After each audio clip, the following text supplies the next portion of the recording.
A serious conversation. My father tried, though whatever that means. I mean, he was a father trying to take care of children without a mother to take care of those children.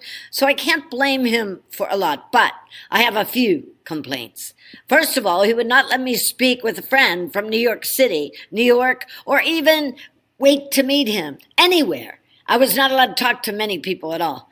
My father scared me so much I threw the guy's number away. Then after I was 18, the guy called again and gave my father his number, asking to give it to me. My father calls me and says he will not give me the number. Think of that. I was not even allowed to choose my own friends. And my father must have had this idea that it was something more than it was. Or who knows? In this same time, my ex-boyfriend says he isn't the father of my child, and my new husband says he isn't the father. Think of that one. And I'm sitting there going, okay, well then. And so I said, then who is? To find it was my ex-boyfriend through a paternity test. Funny, I couldn't convince him of the probability, but when he talks to the son I gave up for adoption, oh, now it works because it's a guy, I guess. And he may be unhappy to do the test. My adopted out son doesn't even tell me he was talking to my ex-boyfriend, even though I gave my adopted out son my ex-boyfriend's name. Think of that. Think what that does to somebody. And my adopted son went to see my mother, who hated me and never told me one thing about it, and then looks at me in the face like I'm supposed to forgive him under the Christian belief. Well, I don't believe that way. So anyhow, then how must I feel?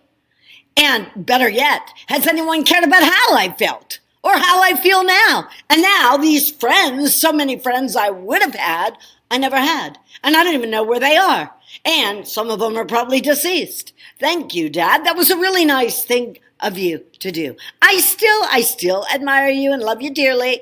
And I'm glad you're not in some old folks' home being beaten and, stolen of and every other thing, pensions gone and all other ill-willed actions. World experiences. These are world experiences. I mean, they're just great. And then, so I send my ex-boyfriend a message and he never responds. So then, how much I feel again? I was controlled so much, like from a military sergeant, till now to be so controlled like someone not allowed the truth, minute by minute. And who's alone still here? And how do you contact people that you don't even know where they are anymore and you've forgotten their name because you were so scared of your father and what he did to you that you would say okay and throw the numbers away? Think of that. You don't want to hear my language. So anyhow, the control would have been good if it was disciplined for advancement. And there was some discipline that was reading dictionaries, reading encyclaments, reading bug books, and reading flower books.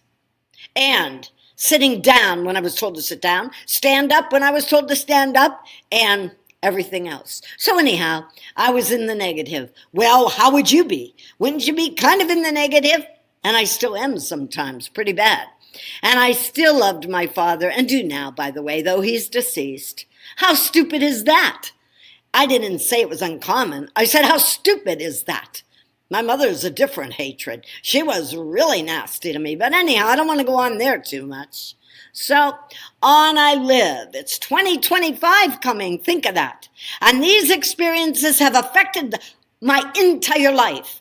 And though I've survived through my entire life so far, and I've had a good life, I'm not complaining. I went out and found my own way, and I had some really good meetings of people and stuff. But these kind of things should not be real. I understand if he was trying to be protective, but my God, everyone that left their number,